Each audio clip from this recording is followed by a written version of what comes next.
네, 여러분 지금 조인원 이사장님과 반기문 전 총장님, 이리나 부코바 사무총장님 함께 자리하고 계십니다. 여러분 박수로 환영해 주시기 바랍니다.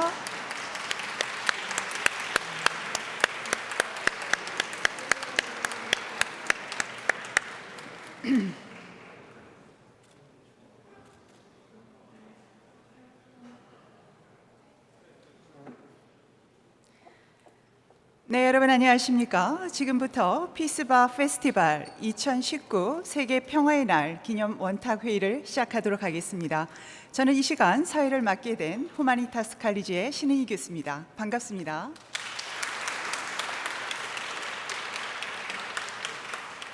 오늘 이 뜻깊은 자리에 함께해 주신 여러분 모두를 진심으로 환영하고 또 참석해 주셔서 감사드립니다. 오늘 이번 원탁 회의는 패널분들의 기조 연설을 시작으로 진행하게 될 텐데요. 먼저 오늘 원탁 회의에 참여하실 우리 스피커들을 소개해 드리도록 하겠습니다. 먼저 제8대 유엔 사무총장을 역임하셨고 현재 국가기후환경회의 위원장이신 반기문 총장님 자리하셨습니다. 여러분 뜨겁게 환영해 주시기를 부탁드립니다.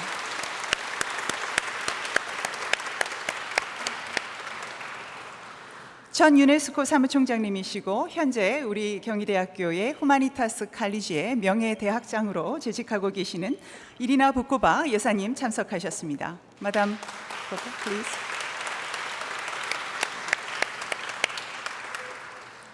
다음은 로마 클럽의 회원이신 이안 던랍 회장님 함께 자리해 주셨습니다. Mr. 이안 던랍, please.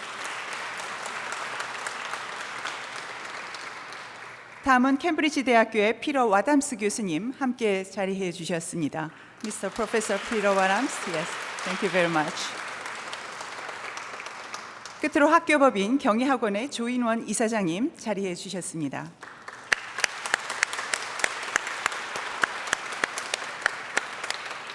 네. 그럼 먼저 우리 반기문 전 유엔 사무총장님의 기조 연설을 청히 듣도록 하겠습니다. 반 총장님 나오실 때 여러분 뜨거운 박수로 환영해 주시길 바랍니다.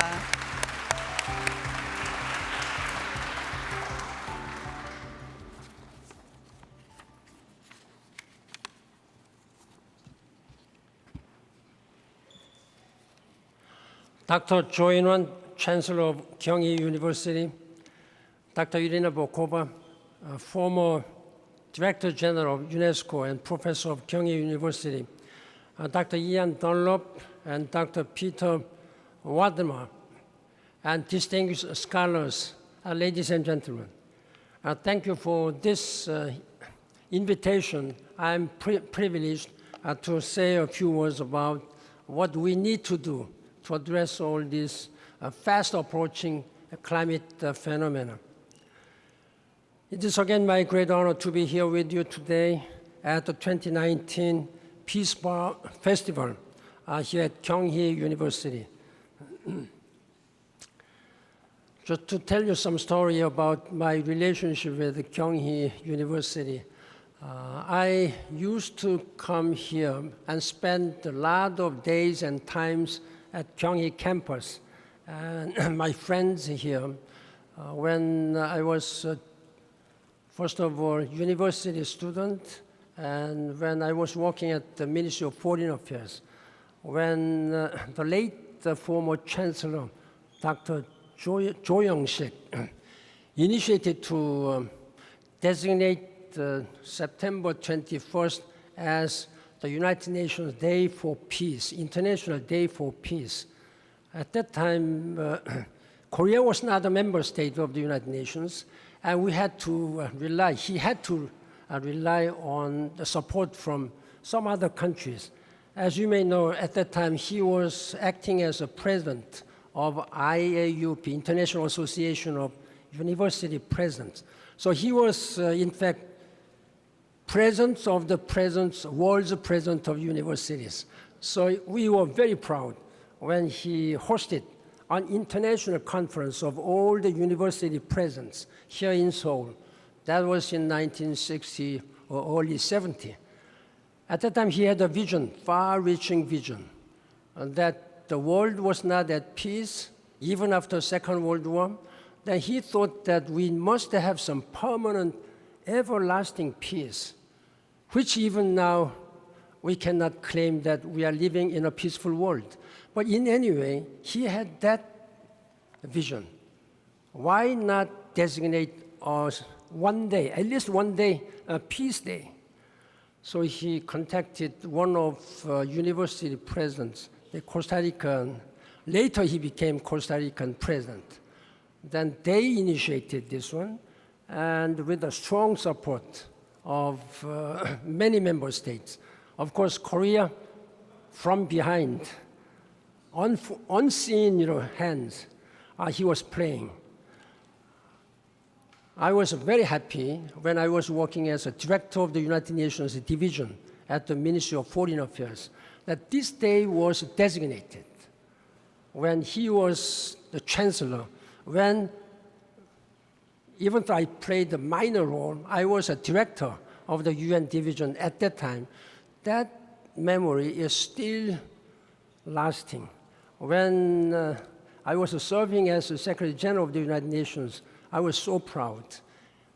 Every year, September 21st, we celebrated with at least 193 students, young people, holding their flags, wishing for peace and yearning for peace and urging world leaders to do much more for peace. His legacy is still going on.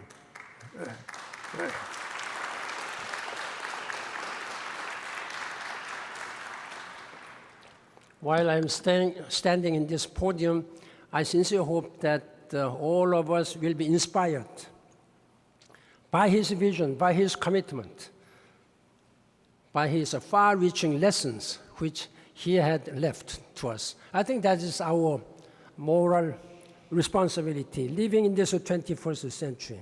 Again, thank you very much, ladies and gentlemen. Let me just say a few words about the topic which we have today. Ladies and gentlemen, I'm confident that this 2019 Peace Bar Festival, including today's panel session, will galvanize us to tackle the climate challenges of both today and tomorrow. Leverage key partnerships, expand collaboration, and help cultivate the next generation of climate-engaged global citizens. We must do much more for our young generations who are attending here, and so many billions of young people. Ladies and gentlemen, climate change is altering the character of our planet and creating dire risks and instability. We must increase our collective efforts, our ambition to do whatever to change the course of this fast-approaching, fast-changing climate phenomena. From record-breaking heat waves and wildfires to typhoons and hurricanes of historic intensity, these events no longer seem like anomalies.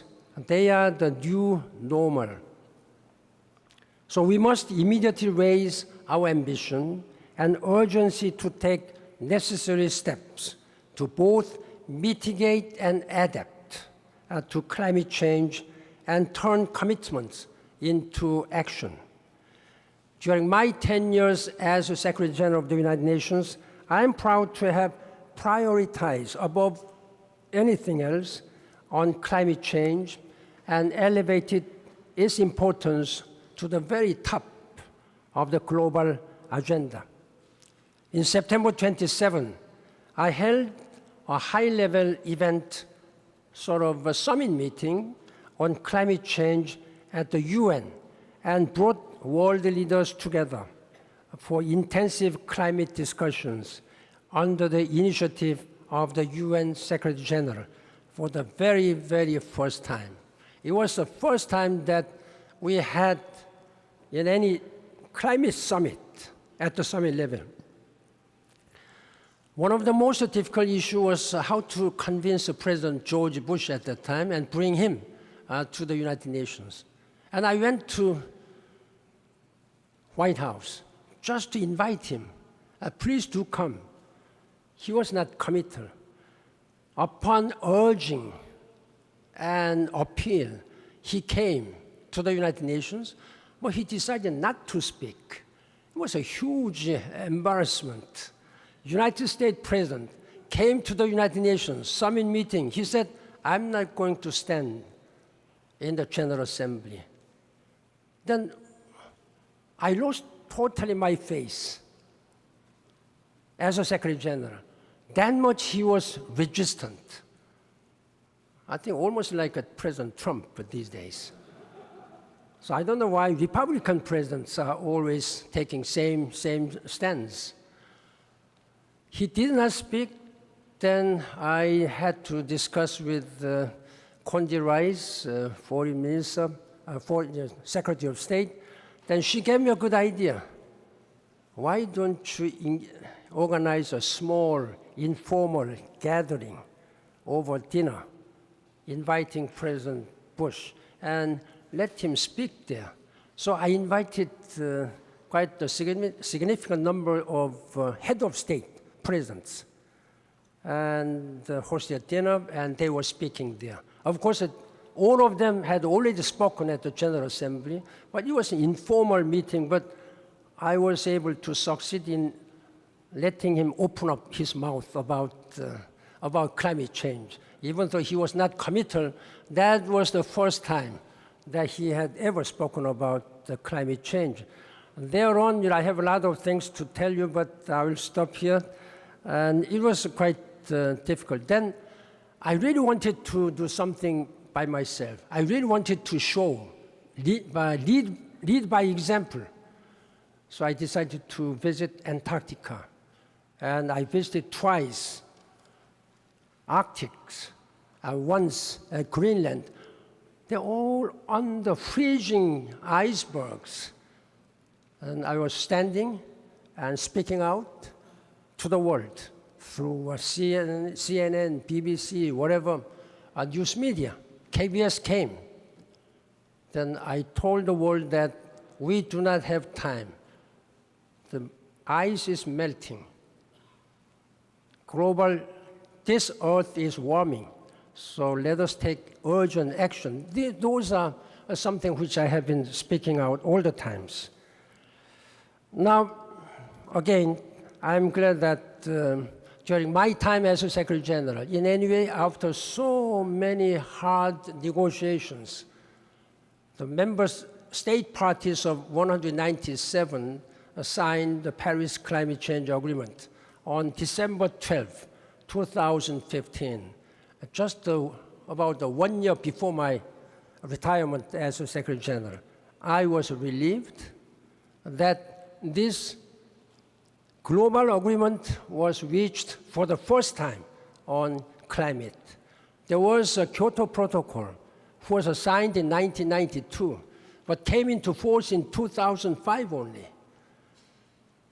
After 13 years, it came into force, but by that time, even United States, Canada, Japan, where Kyoto Protocol was signed in Japan, in Kyoto, they withdrew.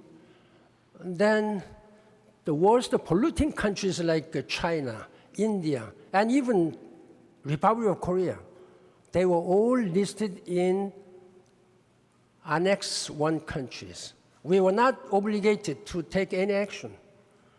Those countries are listed in A on Kyoto Protocol, but by that time, China, United States were not the parties there. In that regard, having all the member states of the United Nations, and 4 more state parties.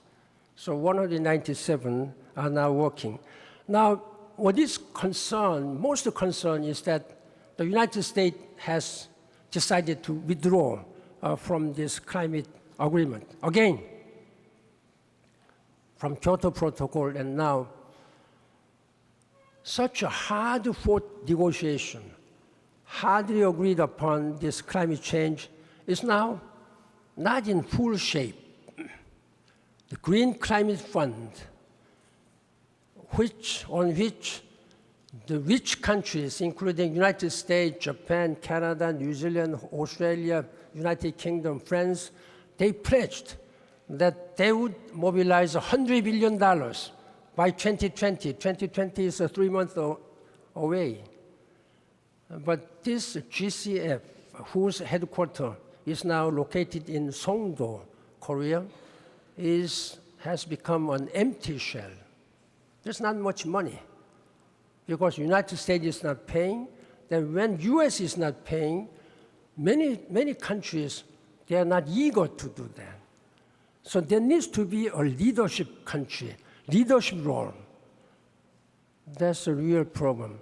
That's why I'm leaving for New York tomorrow to participate in the first climate summit.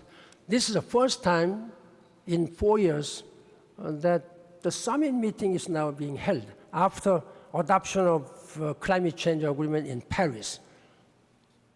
Again, 4 years we have been neglecting. People has lost the political will. People are not working. Now, I think we are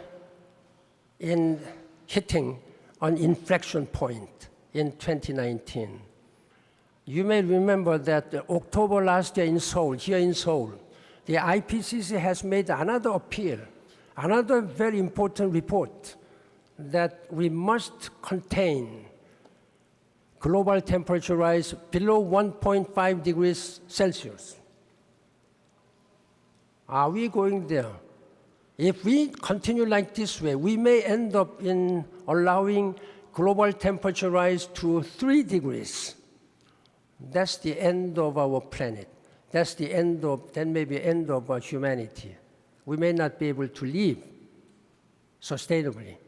That is why I'm very much glad that your Gyeonggi University is now hosting this very important conference where the best minds and brightest people are coming and speaking out and discussing what needs to be done. Now, let us really be very, very conscious of where we are standing. Let us remember that IPCC report is our guide. We have to follow this guide. United States must return to Paris Climate Agreement as soon as possible. I don't know what will happen in American politics. But whoever may be the next president, I am urging that U.S. will return and lead this campaign. China reluctantly, joined this process. Then they have lost their good partner now. Sino-U.S. relationship is not good at all in any way. Now, at the same time, one source of encouragement is that the American people, they have created sort of their own campaign, We Are Still In. We Are Still In campaign, where governors of big states like California, Oregon, Washington, Massachusetts, and New York State, they formed, and more than 500 mayors of the United States cities, more than 1,000 big CEOs. They thought that whatever President Trump might have said, we have to do this one. So this is what we call We Are Still In campaign. We are still in this Paris Climate Agreement. That is quite assuring. To build up this kind of a global leadership to cope with deepening climate crisis, we must redouble our action to adapt and scale up our resilience to climate change through global cooperation born out of multilateralism. We simply cannot negotiate with nature. This is what I have been always saying. We cannot negotiate with nature. Nature has its own way. It goes its own way. We have to follow what nature calls us to do. Nature is now sending big alarm bell. The people are not trying to listen, but there are so many people, particularly young people like yourselves, should listen to the voices of nature. That has been my continuing message. In that regard, you may be curious to know that you may ask, what are you doing as a former Secretary General? I'm now working in Korea as a chairman of National Council on Climate and Air Quality. Globally, I'm working as a chairman of a Global Commission on Adaptation. Adaptation is one of the policy responses, adaptation and mitigation. We have spent some on mitigation, but not much, far, far less on adaptation. We have to prepare for some constructive way to adapt to a changing climate situation. That's what I'm doing, and we have already issued a report that we must do much more on adaptation in infrastructure, in early warning systems, and in agriculture, and there are many, many areas which we can improve our adaptive capabilities and readiness on this matter. Ladies and gentlemen, again, what I'm asking is that there are 5 priority areas for this adaptive investment: early warning systems, infrastructure projects, and improvement in dry land agriculture, protecting and restoring mangroves, which help protect people from flooding, and fortifying water supplies and securing it is not wasted. It's my great hope that world leaders will seriously consider both the implications and solutions offered by Global Commission on Adaptation.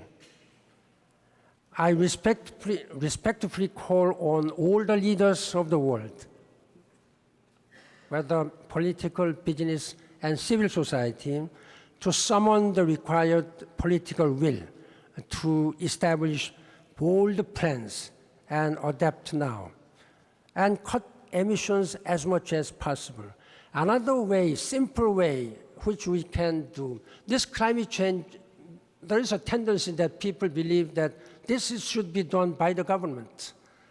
But each and every citizen, like yourselves, can change your behavioral patterns, daily lives. There are many areas where we can really help reduce global temperature rise. Again, ladies and gentlemen, what I'm telling you, emphasizing, is that the bottom line is that we do not have planet B. So we cannot have any plan B. We only have plan A, as we have only planet Earth, one planet Earth. Ladies and gentlemen, in this era of division and uncertainties, I strongly believe that the fighting climate change must unite all nations and global citizens through cooperation and partnership. As we gather here at 2019 Peace Bar Festival to address the climate crisis and celebrate the UN International Day of Peace, which had happened on 21st September, let us not forget that climate change is inextricably from peace and security issues. This is evident as the planet warms to record temperatures, sea level rise all the times, resources such as water and food are under pronounced stress, infinite extractive economic growth on a planet in crisis is simply not possible if we are to stop all this environmental and biodiversity crisis. Instead, sustainable development is the path we must take. To do this, we need all our hands on the deck. We need to pool all our resources and all our wisdom to work together. There's not a single country or individual, however powerful, however resourceful one may be, can do alone. We have to work together. That's my message of today. Ladies and gentlemen, let us work together. First, to be united, respect multilateralism, and work to make sure that we are living harmoniously with our changing nature. Thank you very much.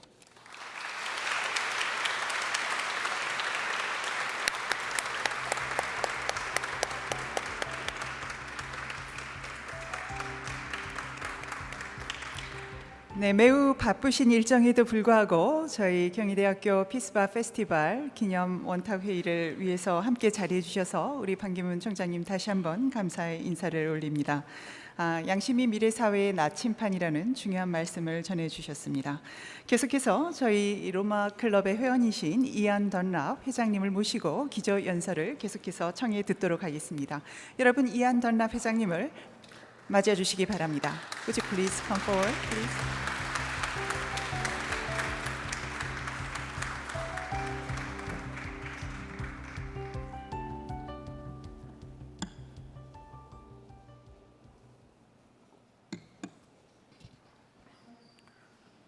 Well, ladies and gentlemen, thank you very much for the opportunity to talk to you this afternoon and to follow Ban Ki-moon's very good summary of the problem we face around the world.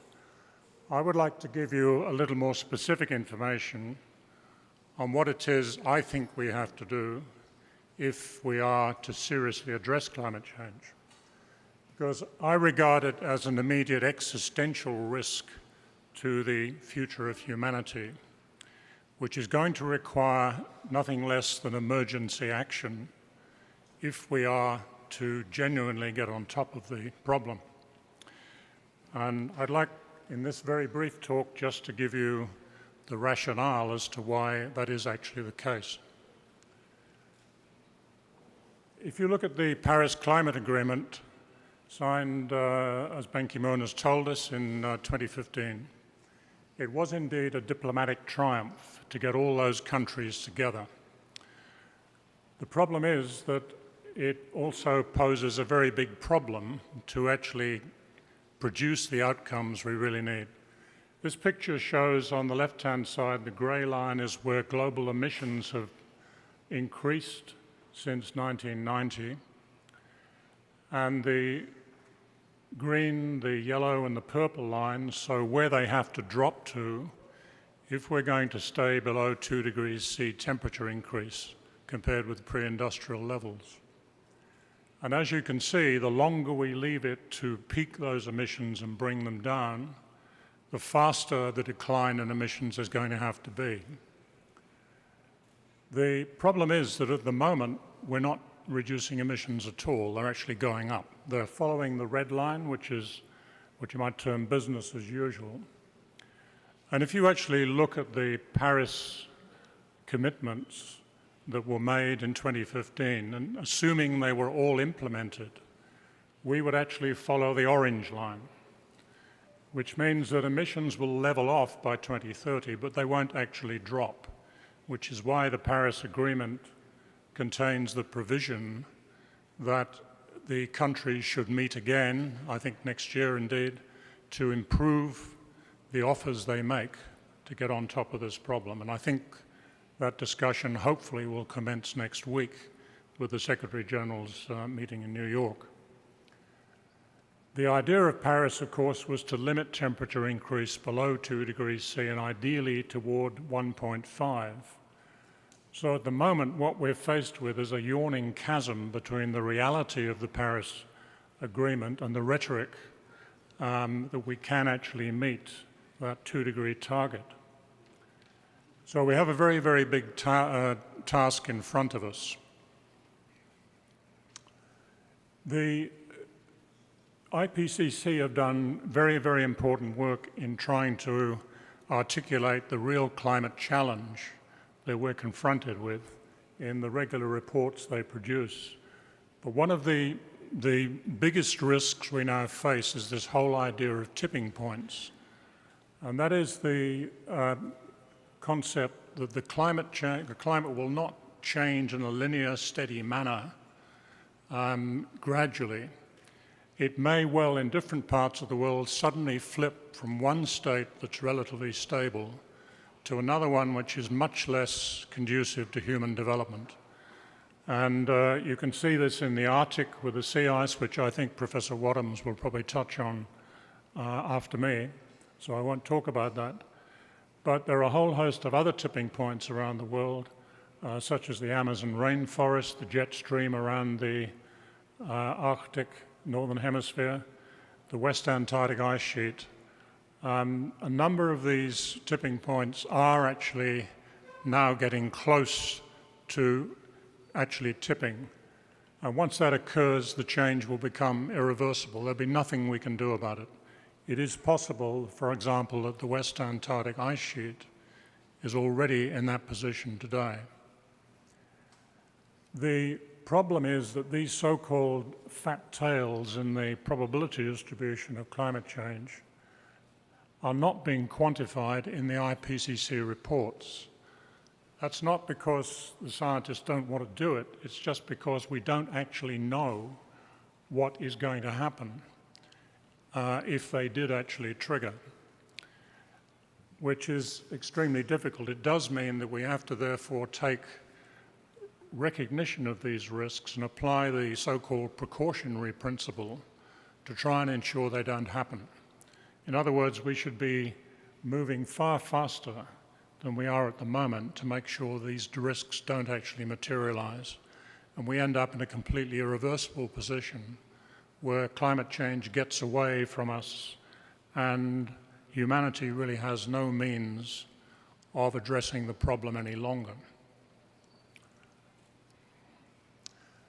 If you summarize all of this, this is the sort of picture you get. We've seen 1 degree C temperature increase today, and we're already seeing dangerous climate change occurring. The 2 degrees C upper limit of the Paris Agreement now represents the boundary of extremely dangerous climate change, which is why we should be aiming for 1.5. The Paris commitments that were made in 2015, if they're implemented, will lead to 3 degrees C plus, which some of the best national security experts around the world consider would be a world of outright social chaos because of the extreme impact of temperature, sea level rise, and so on. 4 degrees C, which is the path we're currently on, in the opinion of the same sort of experts, will be a world that's incompatible with any organized global community. In other words, that would represent global collapse.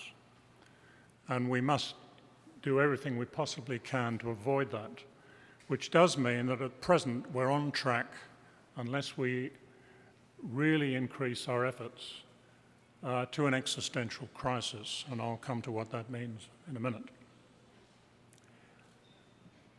So why is it an immediate existential crisis? Well, just to summarize the problem, dangerous climate change is already occurring. If we want to stay below 2 degrees C, emissions must peak by next year and then reduce rapidly. And if we want to aim for 1.5 degrees C, that'll come down extremely rapidly. But what we actually have in reality are emissions rising in line with worst-case scenarios still.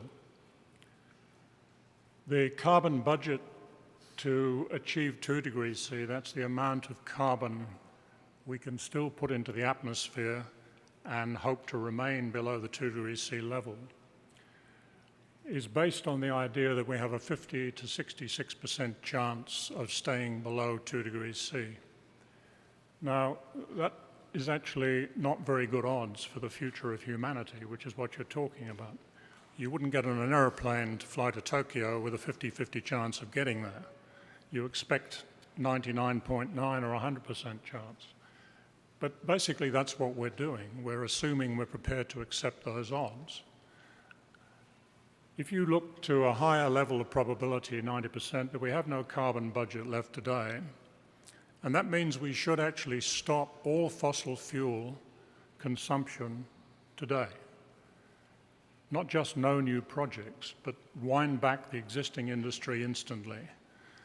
And that obviously is not going to happen, but it does emphasize the risks we are now undertaking. The other problem we have is that the climate has a great inertia to it, so whatever we put into the atmosphere today, you don't see the full effect of that for 10 or 20 or 30 years to come. So that the warming we're seeing now and the impacts are the result of things that happened 10 or 20 or 30 years ago. So if we keep investing in fossil fuels now, we won't see the effect of that for years to come. And by then, we are effectively now what we're doing is locking in potentially irreversible outcomes today. And by the time it becomes clear that that's what we've done, it will be too late to act. That means we have to act now, not leave it for another 10 or 20 years. The other small problem is that when you burn coal and oil, you push little aerosols into the atmosphere, which is actually cooling the planet by about 0.3 to 0.5 degrees C today. Now, as you clean up the atmosphere and move away from those fossil fuels, those aerosols will disappear. So we will see a one-off jump in temperature of the same sort of order, which makes it even more important that we keep temperatures down now. And finally, the Paris Agreement relied a lot on so-called negative emission technologies, which are designed to remove carbon from the atmosphere. Now, there's a great deal of work going on this, but at the moment, those technologies are non-existent at scale. And therefore, to continue investing in fossil fuels on the assumption that somehow those technologies will be workable by the time we need them is really completely unrealistic and creates a false sense of security that we have solutions when in fact they don't exist. It's extremely dangerous to do that. So that's the rationale as for that risk. So what are the implications? Well, it is probably now impossible to stay below 1.5 degrees C. We probably have got that locked into the system. We have to do everything we can to prove that estimate wrong, but it's difficult to see how that will occur. And we must be very careful that we don't in fact end up going above 2 degrees C, and that will only happen if we get emergency action moving straight away. Any sensible approach to managing risk addresses that risk before it actually happens, so it doesn't occur. And that time to address it is right now. We have no further time available to us.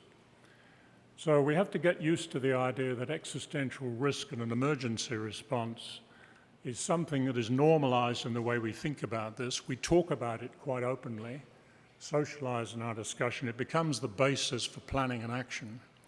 And one of the big problems I think we've had in climate change is that this has not been happening. We have not talked about those sort of realities for a whole host of reasons. That partly it's not politically acceptable to do that. But those days are gone. We have to now look at it in these terms and work out the best path to avoid the existential outcome. What it means is we need quite unprecedented global collective action rather than conflict, which supersedes conventional politics, and it must become the norm. I mean, we cannot just continue worrying about things like US-China trade wars, Middle East confrontations and what have you. There's a much bigger problem sitting over all of us, which is how do we address climate change? Because if we don't do it, none of us actually have a sustainable future. Just briefly, what does existential mean? It means a risk posing large negative consequences to humanity which we can never reverse, we can never undo. It's an adverse outcome that will either annihilate intelligent life or permanently and drastically curtail its potential. And on a current emission pathway, what does that mean in hard-nosed practical terms? It means that global population will probably start reducing quite substantially before 2100. From not the UN estimate of 9 or 10 billion, we'll probably be heading toward 1 billion if temperature goes up by that sort of 4 degrees C range. So an emergency response is really essential in this context because I think the brutal reality is the marketplace of the capitalist economy is not going to handle this sensibly by itself. It's not equipped to deal with this type of problem. We're going to need much more regulation and things beyond that to really get on top of the challenge we're now confronted with. So what does emergency action mean? I don't know what's happening in Korea tomorrow, but in Australia, in the United States, in Britain, in continental Europe, schools are going on strike. There are demands for declaration of climate emergencies and so on. This is all good, but a declaration is only the beginning. You really then have to say, well, what do we do to actually get on top of this problem? So what it means is that akin to wartime, we're going to have to suspend business as usual, politically, corporately, and socially, to recognize that this needs an all-encompassing commitment from all sectors of society to do whatever it takes to address the climate threat in our collective interests. I mean, you know, if you have this sort of threat, you cannot just say, well, you know, it's one little box over here, we'll address that tomorrow. This has to be the main issue, and everything else is secondary to that. It requires a completely new modus operandi, which is cutting across or dispensing with conventional left or right-wing politics. It means that we have to convene the best leaders, who are not necessarily politicians, they may be, in a governance structure that may resemble something like the governments of national unity that you saw forming in days, for example, before the Second World War in Britain and the United States, which is supported by the best possible scientific, technical, economic expertise and so on to address the challenge. There just is now no higher priority than addressing this challenge. Now, obviously, this is way beyond anything that's currently being contemplated in international negotiations or in national policies. But it is the inevitable outcome of the sort of threat we're now facing. And we have to get our minds around the idea that this is where we have to go and think through, I think, in each individual country, the best way to actually get there in our particular circumstances. So what are the priorities in now addressing the problem? What are the solutions? Firstly, we have to ban all new fossil fuel investment from next year and then phase out fossil fuel use as fast as we can, but certainly no later than 2050. We have to remove the massive subsidies that the fossil fuel industries still enjoy, which the IMF last estimate was about $5 trillion a year.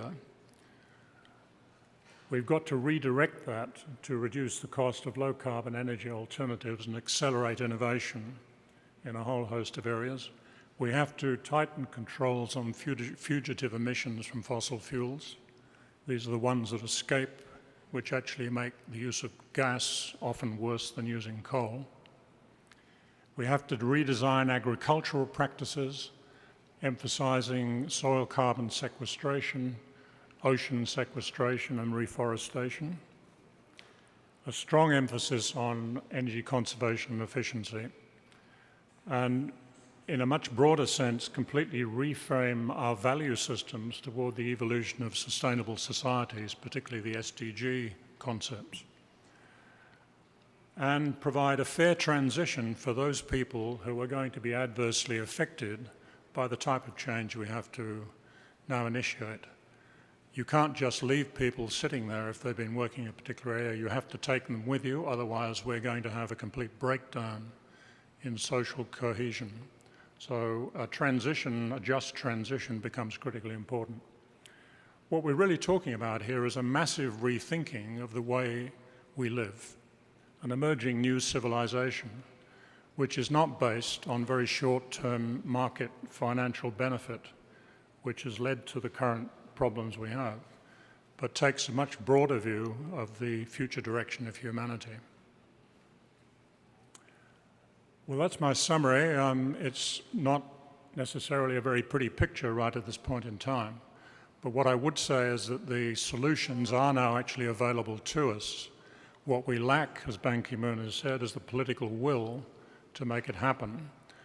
And it's my view that we will not get strong political leadership until the community really starts speaking with a very strong voice at all levels, whether it be the young people, the older people. Everybody now has to get behind the idea that this is our biggest challenge. I'll just put some references up there for anybody who wants to look at the detail behind what I've just said. So thank you very much for your time. Much appreciated.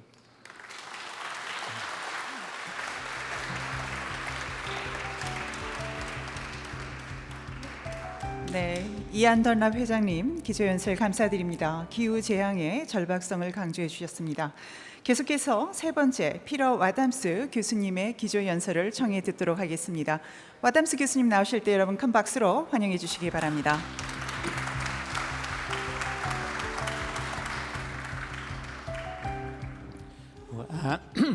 Thank you very much. I'd like to add an element to the talk which I gave yesterday, which was about climate change as related to the Arctic and to the loss of sea ice, by talking about the loss of land ice, that's the ice on Greenland, and which is recently accelerated in its loss, and what that is going to be doing is primarily accelerating the rate of global sea level rise. And then I'll end with a very short statement returning to the theme of peace, about how do we achieve peace in the Arctic, because that at the moment appears to be threatened. So looking at when we talk about Arctic glaciers, we're really talking about mainly about the Greenland ice sheet. Now let's see if this works. Oh, it does. Okay. Well, why is the Greenland ice sheet melting so fast? The reason is that the sea ice in the Arctic has started to retreat very rapidly, and in the summer months we now have up to about half of the area of the Arctic Ocean free of ice. The left-hand picture here shows the summer of 2007. So we have a blue ocean there, and what happens is that the atmosphere warms up because of the lack of ice for keeping the temperature down to zero. So we have a warmer atmosphere, and that warm air moves over the Greenland ice sheet. So we see that here's the temperature anomalies actually in degrees Fahrenheit, but we see several degrees Fahrenheit warmer temperatures than there used to be in the summer when the Arctic Ocean was primarily ice-covered.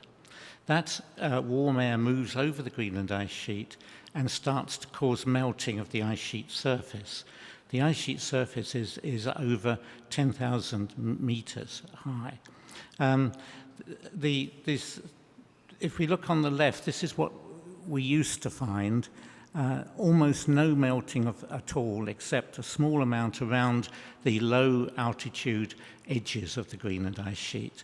But the center of the ice sheet, being at a high elevation, remained ice covered, no sign of melt. As as the climate warmed up, and especially as the Arctic warmed up because of loss of sea ice, we started to find the situation like on the right side, when this was a year when there were 97% of the surface of the Greenland ice sheet was melting. So it was covered with meltwater. The meltwater drains away. It drains away into the ocean, and that water then causes global sea level rise. We can measure how much ice comes off every year by a satellite called GRACE, which is a gravity satellite.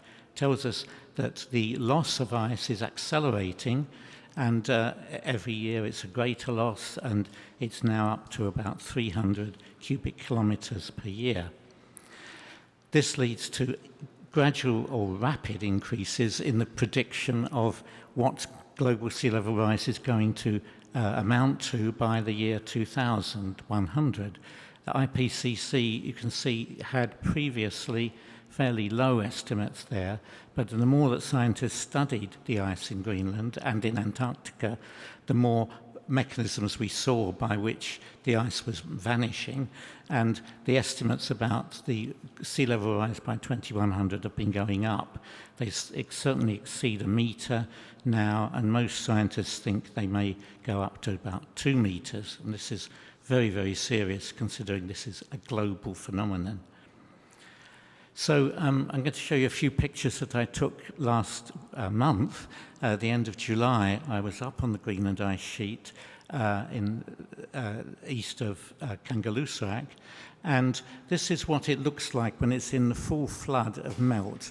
Unfortunately, I was there on the day in which there was more melt than any previous day in recorded history of Greenland. There were 12.5 billion tons of ice were lost from the Greenland ice sheet in one day. And that's primarily because the air temperature that day was 21 degrees C, which is not something you expect on top of an ice sheet. And this means that that day alone produced almost 1 millimeter of sea level rise, which doesn't seem much, but you consider if that's happening day after day during the summer months, how fast the global rate of rise is going to accelerate. So here's the ice sheet. You can see it's bare of snow cover. That's already gone. And when we look down, this is the sort of edge of the ice sheet, the Russell Glacier, and we can see essentially, we look down from the top of the ice sheet, down the side to the raging meltwater stream that's coming out the bottom where the ice is melting, running down through the ice sheet to the bedrock underneath, or the sediment underneath, which is the brown stuff at the bottom. And then you have an atmosphere of surroundings of raging water. When you get back up onto the top of the ice sheet, you see this very strange landscape which wasn't around before. It certainly wasn't around in the early days when I used to come up here. What it is black ice, black carbon. The black is actually dirt on top of the melting ice sheet. And what's happening is the ice sheet is not just retreating, but it's sinking because in the summer the ice itself melts, percolates away or runs down through melt pools, and the load of dirt that was in the ice just stays on top of the ice. So the surface gets dirtier and dirtier. That means it gets blacker and blacker, which means it has a lower and lower albedo, absorbing more and more of the energy that's falling on it. So as it gets dirtier, it melts faster. So here's some dirt-covered ice again, with a moraine in the foreground, which is where the ice sheet has actually retreated away from some ground-up rock. But you see the black surface over the ice, which means that it's now very much more dark, and it means that it's melting much faster. So this black carbon-covered surface is a sort of a death threat to the ice sheet. It makes it it makes it melt much faster. We can see here a gently sloping slope where there's so much mud and dirt that it doesn't. You can walk on this without it feeling slippery, but we see how the meltwater streams run off, and huge amounts of water are coming off this ice sheet. And here's a case where the ice is facing a southward slope, so it's more rapid here. The ice has retreated more rapidly, so we can see that the black carbon layer is thicker still. In fact, it's a solid layer of dirt. So that's the sort of thing that goes on. And when the dirt in the ice sheet is analysed, the particles are found to come from everywhere. One of the places they come from is now the massive quantity of brush fires or forest fires, tundra fires in Alaska and Siberia, and also from fires at lower latitude.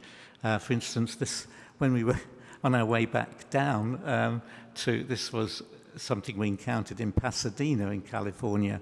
Just one evening, a fire broke out, the way it does these days in California, and it was put out after a couple of days. But the amount of disruption even a small fire causes when you're in Pasadena, which is a big city, is massive closure of freeways, for instance, for long periods.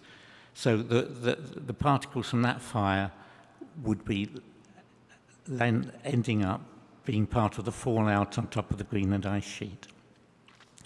The main problem about this rapid sea level rise, which is being caused by increased loss of sea ice, loss of land ice, is the fact that it has a disproportionate effect on poor people. If we look at the height distribution here, this bell-shaped curve, it represents a typical time distribution of the height of a piece of sea surface. It varies because of tides and winds. But if the sea surface height exceeds the average by a certain amount, you'll get, at this end called warm, you will get a catastrophic flood. Now, this is, for instance, what happened in the North Sea in 1953.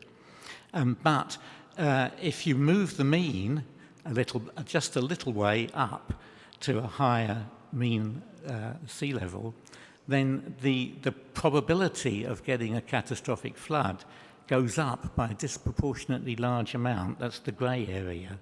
So when we raise sea level, unless we raise the flood defences throughout the world by the same amount, then we're going to get a greatly increased probability of flooding risk.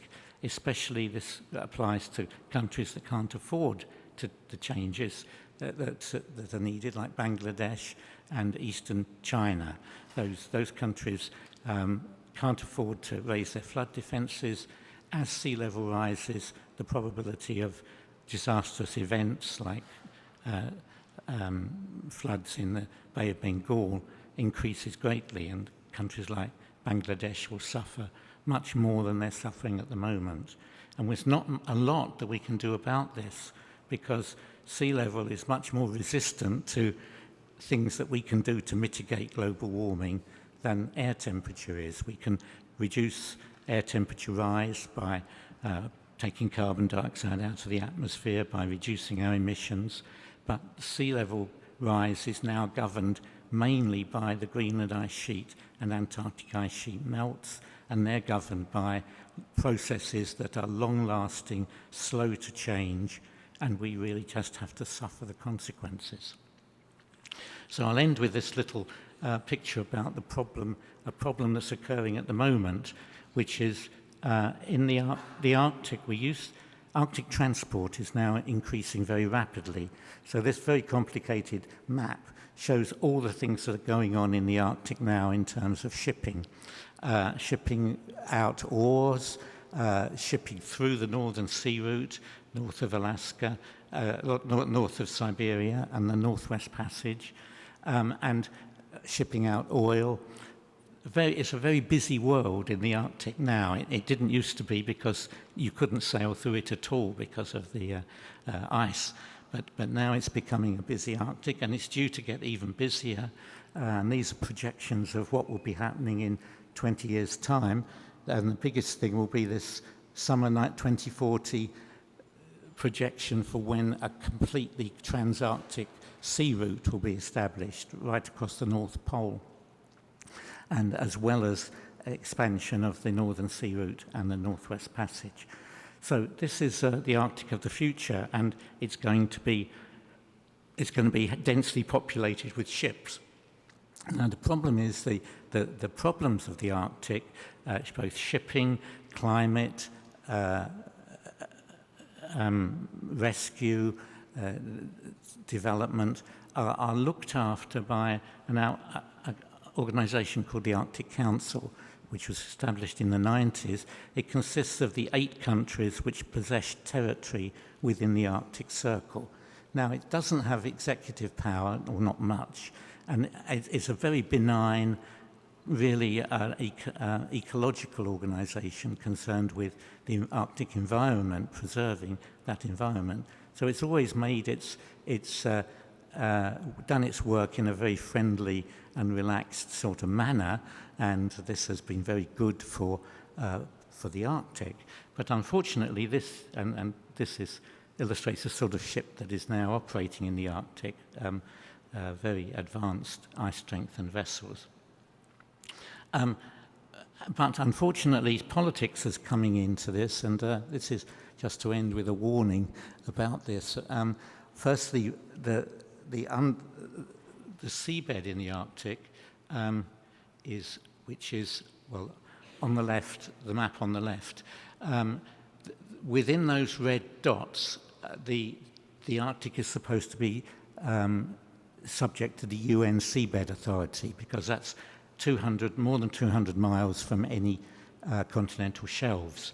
But the brown line across that is the line of the Lomonosov Ridge, which is a ridge which Russia claims possession of. And in fact, they claim the whole of this cross-hatched area there, which is half the actual international part of the Arctic Ocean.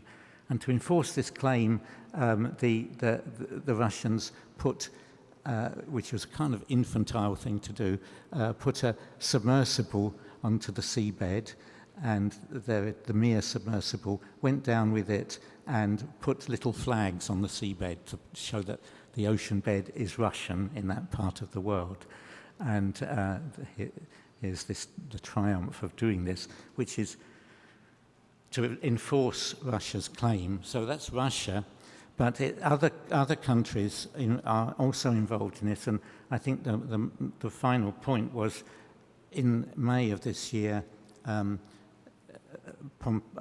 Michael Pompeo, the U.S. Secretary of State, went to the Arctic Council meeting and made these statements that are essentially against China. He seemed to be objecting to the fact that, here we are, this probably isn't time for you to read this all, but he was saying in the first half of this that it's very welcome that China's involved in the Arctic, because the main thing is that Russia is sending shipping, commercial shipping through the Northern Sea Route, and they're carrying, some of the time, Chinese cargoes. So this Chinese Silk Road initiative involves cargo ships, Russian cargo ships going through the sea route, but sometimes with Chinese cargoes on board. So that would seem to be very benign and no problem for anybody, as far as most of us would be concerned. But the last part of this picture, this statement, these are Pompeo's actual words. He said, well, it's good that China's doing all this, but on the other hand, clearly they've got aggressive intent by putting their cargoes through the Northern Sea Route to get them from the Far East to Europe. And China is establishing some kind of presence, military presence, which I think probably exists mainly in Pompeo's mind. But in order to counter this, America is going to increase its own military preparedness in the Arctic, with strengthening its forces, building more icebreakers, and doing gigantic exercises like this recent NATO exercise. So it's a ramping up and of aggressive postures by the US in response to what they perceive as a potential posture by China. And then on the other side of that, you've got Russia claiming the seabed. So these are all unwelcome trends in the Arctic, which really the Arctic Council is not equipped to deal with properly, but needs something. It does need to be dealt with. The Arctic Council, for instance, was not allowed to make a statement this year after its meeting because Pompeo vetoed it in case it mentioned climate change. So that's the kind of thing we have to cope with. So just a little warning about what's happening in the Arctic and something we might want to be involved with when we come to the discussion stages. Thank you.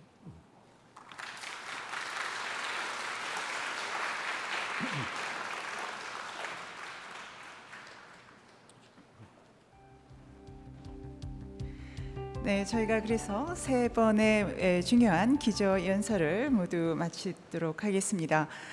저희가 바로 이어서 원탁 회의를 진행할 예정인데요. 저희가 무대 세팅을 잠시 하도록 하겠습니다. 그래서 여러분 잠시 기다려 주시고요. 계속해서 원탁 회의에도 참여해 주시기를 부탁드리겠습니다. 감사합니다.